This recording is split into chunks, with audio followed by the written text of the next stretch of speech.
South Korea can test more people in one day than we tested over the past 2 months.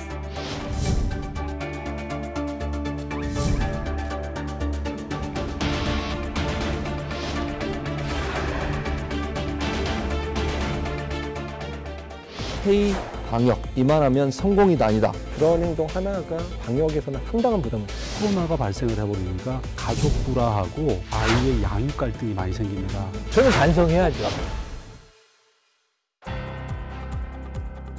여러분 안녕하십니까?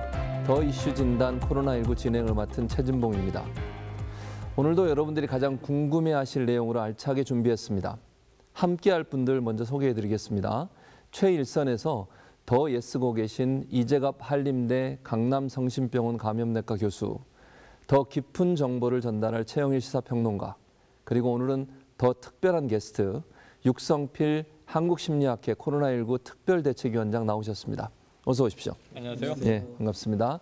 자, 더 이슈 진단 코로나19 오늘의 주제 바로 이겁니다.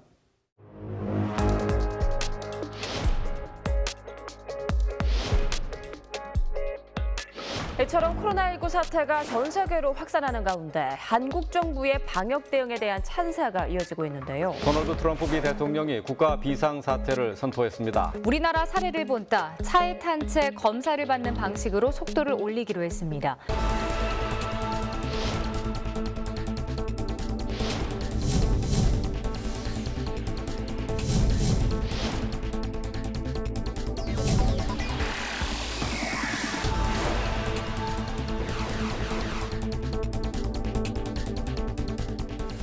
아직 상황은 안심할 단계가 아니며 나 하나쯤이야 하는 생각은 금물입니다.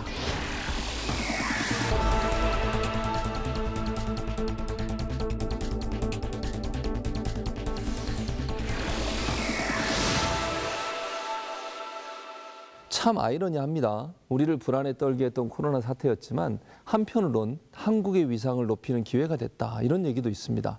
소위 K-방역이라고 하는 말인데 코로나19에 대한 한국의 방역, 이만하면 성공이다 아니다. 예스와 노로만 답변해 주세요. 최영일 평론가 어떻습니까? 예스. 네. 자, 육 교수님. 예스. 이재갑 교수님. 예스를 줘야 되겠네요. 고민하시는군요. 예스를 줘야 되는 거라고 말씀하셨는데. 네. 자, 그러면 한번 구체적으로 여쭤보겠습니다. 네. 왜 최영일 평론가는 예스를? 저는 이게 미래를 모르기 때문에 앞으로는 불확실성이에요. 더 나빠질 수도 있어요. 근데 지금 시간이 흘러보니까 팬데믹이 선언이 되고 지금 미국이 첫 번째, 그 다음이 스페인, 이탈리아, 중국, 뭐 독일, 프랑스 쭉 나가면서 우리가 함께 선진국으로 이렇게 어찌 보면 좀 선망하던 저런 나라가 빨리 돼야지 하던 그런 나라들이 지금 코로나 방역에 있어서는 정말 후진국이 돼버렸고요. 네. 우리는 17위까지 내려갔어요. 그래서 어느새 우리 위로 지금 막 늘어난 나라들이 많은데 그 나라들이 대부분 유럽, 미국 이런 선진국들이어서 지금까지를 평가해 봤을 때 중간 평가입니다만 우리 잘하고 있다 이렇게 좀 자부하고 싶습니다. 잘하고 있는 우리 그 방역 당국, 또 당국자들한테 네. 뿌잉뿌잉 한번 해주세요. 이거는 제 유튜브에서만 하는 네, 건데요. 그러니까요. 여기서 한번 해주시죠. 우리 의료진 저는 신뢰합니다. 뿌잉뿌잉. 저의 이제 귀여움 장착물이에요. 자체죠. 유 교수님이 너무 당혹해 하시네요. 최영일 평론가가 평가했듯이 우리 의료 체계, 방역 체계 참 잘한다. 전 세계적으로 찬사를 받고 있는데 이재갑 교수님 가장 뛰어났다 또는 정말 찬사를 받기에 충분하다라고 하는 게 뭐가 있을까요? 일단은 이제 초기부터 계속 언급되고 있지만 진단체계 구축이 우리나라로서는 가장 이제 자랑할 만하고 사실 진단체계가 갖추어졌기 때문에 그런 대구 경북 상황에서의 그 위기를 넘어가는데도 상당히 기여를 했고 또 지금도 여러 그 집단 발병이 되는 곳을 통제하는 데 있어서 진단체계가 상당히 많은 제 역할을 하고 있거든요. 어떻든 의심되는 증상을 가진 모든 분들에 있어서 어떻든 검사를 원할 때는 검사를 다 할 수 있는 그 정도의 상황을 만든 것 자체가 지금까지 했었던 것의 가장 중요한 부분이라고 생각이 좀 들고요. 그다음에 두 번째는 그러니까 다이나믹한 대응이라고 생각이 드는데 드라이브스루에 의한 진단 방법들을 동원했던 방법들이라든지 아니면 특히 이제 대구 지역에서 이제 환자들이 이제 입원을 못하는 상황이 됐었을 때 생활치료센터를 거의 일주일 만에 갖추어서 그런 분들이 어떻든 뭐 의료적인 도움을 받을 수 수 있는 상황을 만들었다는 것만으로도 어떤 우리나라가 위기 상황에서는 이런 다이나믹한 대응을 할 수 있을 만큼의 이제 국민들의 어떻든 일체감들 또한 저력을 가지고 있다라는 생각이 듭니다. 참 좋은 말씀이에요. 저는 그래서 K-방역이라는 것이 그냥 단순히 물품뿐만 아니라 지금 이재혁 교수님 말씀처럼 이 시스템 자체를 만드는 게 너무너무 중요한 것 같아요. 그게 일사불란하게 돌아갈 수 있도록 한 것도 정말 의미 있고. 자, 육 위원장님은 어떤 걸 꼽으시겠어요? 우리나라가 가지고 있는 그 힘은 새로운 상황에 융통성 있게 빠르게 대처할 수 있었다. 네. 또 그렇게 보면서 평상시에는 개인의 삶을 충실히 살고 있었지만 초유의 사태는 모든 사람들이 공공의 선을 위해서 노력해주는 그 모습만으로도 실제 우리가 엄청난 성과를 보이고 있는 것이 아닌가 그런 생각을 하고 있습니다. 맞습니다. 정말 우리 국민 모두가 사실은 K-방역의 저는 공로자라고 생각을 해요. 정말 물론 정부나 방역 체계를 잘한 것도 칭찬받아야 되지만 의료진들 또 국민 모두가 적극적으로 동참해서 불편함을 겪으면서도 이 부분을 이겨내기 위해서 노력한 부분, 이 부분은 정말 칭찬받아 마땅하다는 생각이 듭니다. 자, 그러면 또 최근에 우리가 워킹 트루나 드라이브 트루는 사실 많이 알고 있잖아요. 근데 이재혁 교수님 최근에 초스피드 워킹 트루가 생겼다고 하던데 이건 또 무슨 의미입니까? 근데 이제 이 부분은 좀 전문가 사이에서 사실 논란이 좀 있는 주제기는 한데요. 그러니까 이제 저희 감염학회에 있었던 정책팀 사람들끼리 논의했던 것들이 대규모로 선별해서 진료를 할 수 있고 검체 채취를 빨리 할 수 있는 시설을 만드는 게 좋겠다라고 이제 고안해서 만든 게 이제 대규모 선별 진료, 그러니까 컨테이너를 여러 개를 두고 진료하는 시스템이라든지 아니면 드라이브스루를 통해서 차량에서 이제 내리지 않아서 환자 의료진에 대면하는 시간들을 최소화시키고 이제 의료진의 이제 위험도를 최소한 낮추는 방법들을 고안을 해서 그런 게 이제 됐는데 일단 워킹스루라든지 초스피드 워킹스루는 전문가들 사이에서는 그런 검체 채취의 좀 취약성들, 그 다음에 다음 환자 혹시라도 확진 환자가 앞에 있었을 때 다음 환자한테 어떻든 바이러스를 전파할 수 있는 여러 문제들 때문에 그러니까 급한 게 중요한 게 아니라 안전한 게 우선이다. 그래서 워킹스루도 그냥 그러니까 너무 빨리 하는 게 목적이 아니라 아예 그냥 개수를 늘려서 각각의 소독이나 이런 조건들을 충분하게 환기의 조건을 갖추면서 만드는 게 좋겠다 이런 식으로 이제 조금 이제 그런 것들 개선하는 움직임들이 있어서요.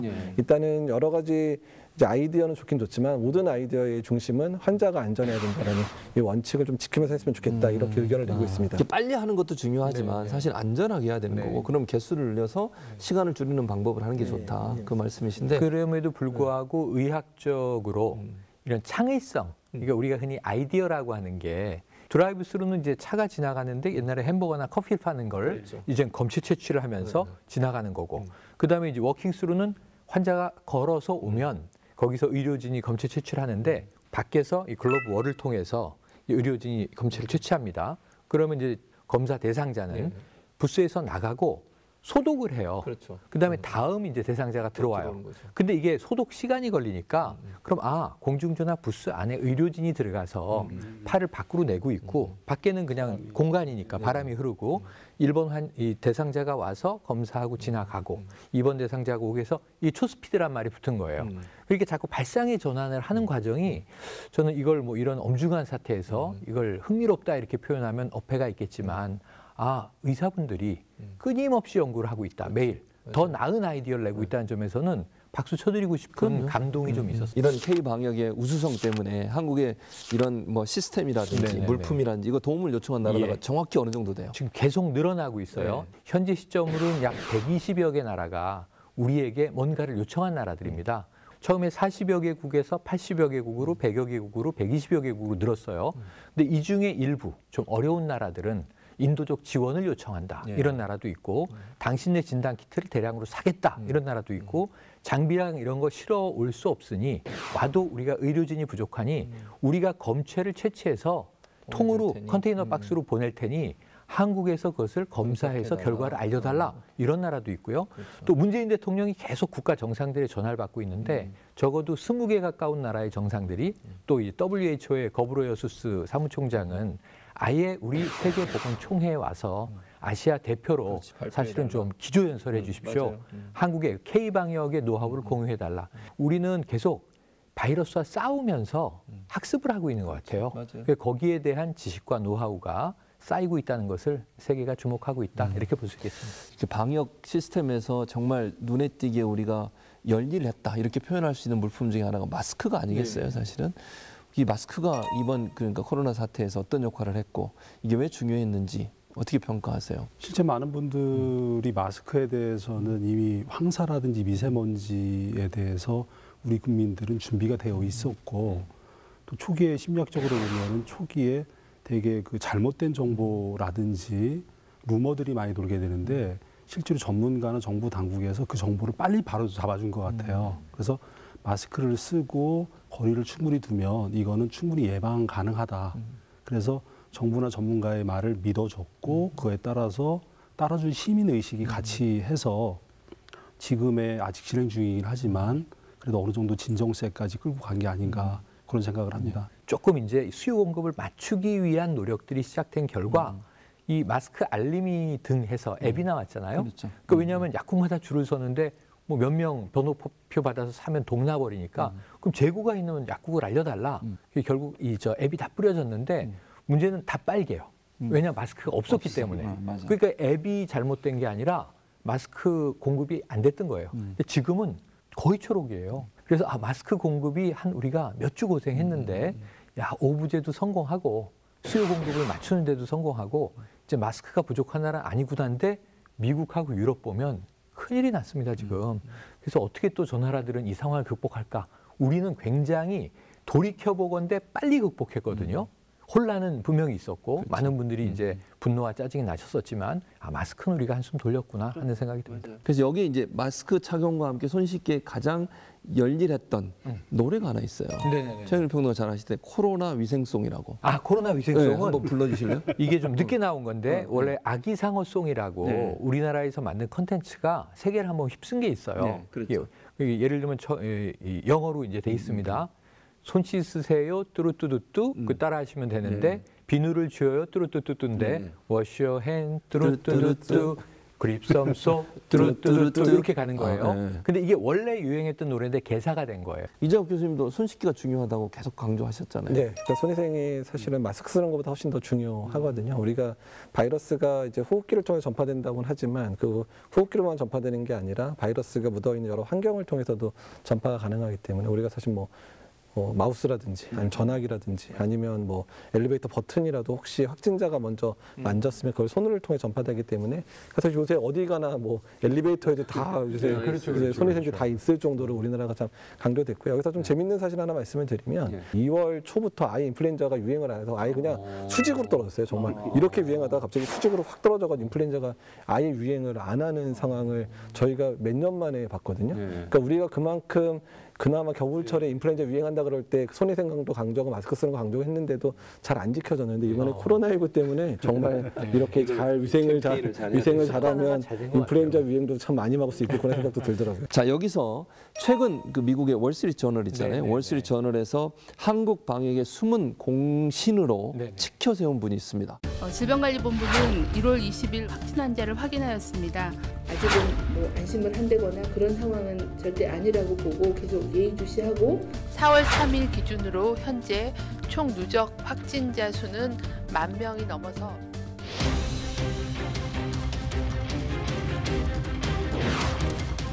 신종 코로나 바이러스 확진 환자가 발생.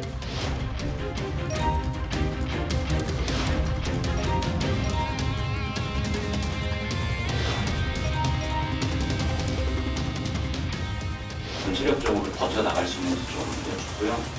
잘 견디고 잘 진행하고 있다. 그 정도 답변 드리겠습니다.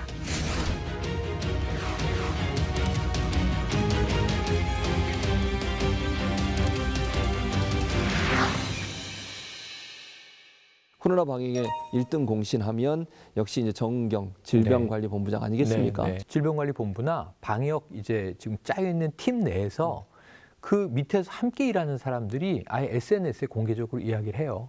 정말 열심히 이끌고 있다. 그리고 정말 진심이 느껴진다. 월스트리트 저널도 이걸 제대로 평가했는데 그렇죠. 우리나라에서는 정의용 본부장을 뭐라고 표현했냐면 선출직 정치인들은 말로는 굉장히 장밋빛 미래를 말하지만 실천 가능한 얘기를 안 한단 말이에요. 근데 정은경 본부장은 전문 관료라고 표현했는데 전 이게 너무 중요한 게 이재갑 교수님 같은 의료인들이기도 하고 한편으로는 관료이기도 해요. 그 둘 사이를 연결시키는 이런 존재가 없었다면 제가 보기엔 참 아찔한 게 관료 따로 놀고 전문가 따로 놀거든요. 정은경 본부장의 이제 프로필을 보면서도 보건학 박사신데 참 많은 의사들이 전공 안 하는 영역을 전공하셔서 어쩌면 마치 이런 재난에 준비된 인물이 나타났구나. 근데 사실 오랜 기간 질본분들은 다 아시더라고요. 국민 앞에 나와서 얘기하는 것도요. 네. 아주 차분하고 신뢰감 있고. 신뢰감 있어요. 그리고 질문도 끝까지 받으면서 본인이 성심성의껏 다 대답해 주거든요. 네. 그리고 이제 단호한 표현도 쓰시지만 부드럽게 얘기하면서 국민들의 설득력을 높이는 그런 모습이 참 인상 깊었다는 생각이 듭니다. 근데 이재학 교수님, 이제 문제는 우리가 사실 이렇게 선진 시민의식, 방역 시스템의 좋은 점들 우리가 칭찬하고 있는데 사회적 거리두기 계속 지켜야겠죠? 사회적 거리두기를 얘기를 할 때, 그러니까 사회적 거리두기가 강조될 수밖에 없는 상황이거든요. 왜 그럴 수밖에 없냐면 지금 백신도 없는 상황, 치료제도 마땅한 게 없는 상황이기 때문에 그러니까 오로지 우리가 할 수 있는 거는 비약물적 중재 방법들. 그러니까 거기에 이제 뭐 조기 진단, 조기 격리도 들어가지만 사회적 거리두기가 가장 큰 부분을 차지하고 사실 또 거꾸로 얘기하면 사회적 거리두기 말고는 할 수 있는 것도 없어요. 예. 그래서 거꾸로 얘기하면 사회적 거리두기를 우리가 지금까지 너무 열심히 노력을 해왔기 때문에 지금 정도의 상황을 유지하고 있는 거기 때문에 만약에 사회적 거리두기가 뭐 국민들이 너무 지쳐서 느슨해진다든지 아니면 정부에서 잘못된 시그널, 이제 뭐 이 정도 환자 발생 별로 안 하니까 뭐 이 정도면 됐습니다라고 시그널을 잘못 전달하게 되면 불보듯하게 환자 수가 급증할 수 있는 부분들이 있기 때문에 그러니까 이런 부분에 있어서는 상당히 좀 고민을 더 해야 될 것 같고 사회적 거리두기의 강도를 유지하면서 우리의 일상생활을 조금 새로운 일상으로 좀 바꿔가는 형태로 접근하지 않으면 우리가 잘못된 시그널을 통해서 환자의 급증들을 막을 수 없는 상황들이 벌어질 수 있는 그런 부분들까지 고려해야 될 것 같습니다. 우리가 보통 코로나 블루라고 얘기를 하지 않습니까, 위원장님? 그래서 이 코로나 블루가 뭔지 이걸 좀 설명해 주시면 좋을 것 같고, 그다음에 이제 어떤 분들이 여기에 해당이 되는지 하는 부분을 설명해 주셨으면 좋겠어요. 실제로 코로나라고 하는 단어가 있고 블루라고 하는 단어가 있는데 이게 합성화가 된 거죠. 그러니까 코로나19라고 하는 감염병에 노출되다 보니까 사람들이 아주 불안도가 올라가고 우울하고 초조하고 무력해지고 그러면서 이제 코로나 우울증이라고 이렇게 번역을 할 수 있겠죠. 근데 저희들이 상담을 이렇게 해보면 감염에 대한 불안이 엄청나게 올라가고 있고요. 막연한 불안이요. 이러다가 나도 끝은 안 보이고 죽는 거 아닌가. 저희도 상담을 해보면 기저질환자들이 치료를 받지 못하는 게 두려움과 공포를 가지고 있고요. 가족 불화하고 아이의 양육 갈등이 많이 생깁니다. 그러니까 재택근무하면 좋을 줄 알았는데 집에 일가족이 4명, 5명이 같이 있는 거예요. 그러면서 이게 나만 힘든 게 아니라 다른 사람들이 힘들다는 생각을 해줘야 되는데 지금은 모든 사람들이 힘든 상태가 돼버리니까 다 힘든 상태가 돼버린 거고, 그걸 이제 통칭하면 코로나 블루라고 이렇게 얘기를 할 수 있을 것 같습니다. 뭐 잘 아시는 강남 그 유학생들 중에 일부가 이제 일탈행이라고 우리가 표현할 수 있을 것 같은데 제주 여행 갔다 와서 문제가 됐었죠, 한번. 또 미국에서 들어온 유학생 같은 경우에 뭐 이렇게 해열제 먹고 술마리를 먹었다잖아요. 3박 4일 동안. 그리고는 그냥 얘기 안 하고 들어와서 결국 확진 판정을 받고 이런 일들이 있다 보니까 결국 문제가 되는데, 자, 이재학 교수님, 이게 이런 걸 근본적으로 막을 수가 있을까요, 우리가? 그 해열제 먹으신 분은 그러니까 그 심정은 이해돼요. 그러니까 왜냐하면 지금 7도 5 이상, 37도 5도 이상으로 그다음에 비행기를 못하게 하다 보니까 자기 한국 못 가면 잘못하면 자기가 미국에서 정말 저 제대로 치료도 못 받고 죽을지도 모르겠다는 생각이 들어서 그렇게 한 건데, 근데 그런 행동 하나가 방역에서는 상당한 부담을 주거든요. 그러니까 그런 분이 몇 명 있다 그러면, 그러니까 사실 전수조사를 다 할 이유가 없잖아요. 그러니까 사실 자가격리 잘 하고 있고 증상 생기면 그때 이제 검사를 하면 되는 건데, 이런 분들이 여러 명이면 들어올 때 어쩔 수 없이 그냥 다 검사 받으세요 이런 상황이 되면 그것자 방역에 대한 부담을 상당히 주는 행동들이기 때문에 지자체가 좀 경쟁적으로 다 확진 검사 하고 있잖아요 지금. 그래서 그런 부분들이 있기 때문에 어렵더라도 일이 어려울 때일수록 남을 배려하는 마음을 가지고 살아주시는 게 더 중요할 거라는 생각이 듭니다. 이게 가족이 어쨌든 자가격리되는 경우에 한 집에만 있어야 되나 나오지도 못하고 심리적으로 이런 어떤 불안감이라든지 아니면 갈등을 해소하거나 좀 줄여주기 위한 방안들이 뭐가 있을까요, 심리적으로? 실제로 저희들이 보면은 개인주의로 갈 것이냐 이타주의적인 거로 갈 것이냐 있는데 무조건 사회적인 격리를 거리를 두라고 하지 말고 지금처럼 내 개인 행동이 어떤 영향을 줄 것이고 그것 때문에 어떤 일이 발생할 거라는 거에 대해서 계속 교육을 시켜주면 우리 국민들은 뛰어나기 때문에 금방 습득할 거라고 생각을 해요. 우리가 아까 말씀하신 대로 정말 우리가 오랜 교훈이 뚝이 개미 구멍으로 무너진다. 아까 이재갑 교수님 말씀하신 정말 무서운 지금 완만한 증가세가 폭증이 되는 터닝 포인트가 만들어지지 않게 우리가 이렇게 같이 힘든 거잖아요. 그래서 이게 제발 이렇게 완만하게 사그라지기를. 오랫동안 우리가 얘기 나눴는데 마지막 질문 드리겠습니다. 최영일 평론가 짧게 길게 하지 저는 말고. 원래 짧잖아요. 아시죠?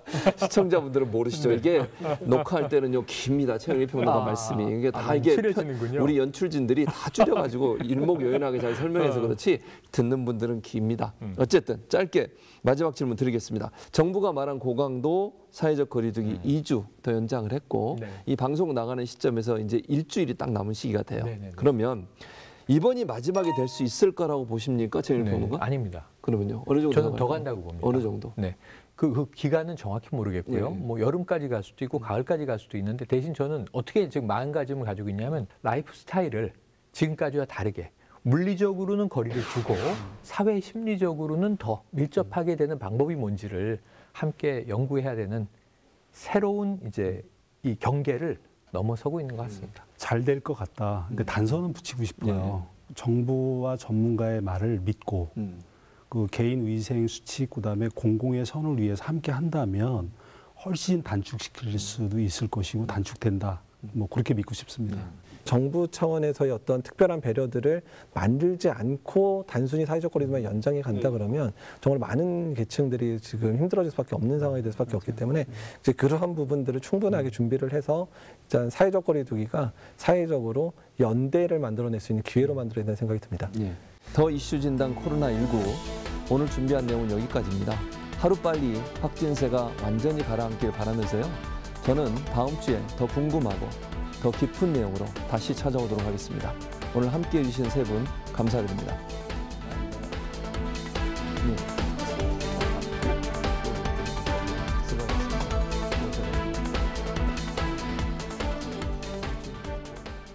지금 코로나19로 인해서 많은 불편과 어려움을 경험하고 계실 텐데 많은 사람들의 경우에 있어서는 위기를 극복하면서 성장을 하고 여러분들이 가지고 있는 잠재력을 찾아내기도 합니다. 그래서 여러분들에게 많은 도움이 될 거라고 생각합니다. 힘내시고 조금만 더 버티시길 바랍니다.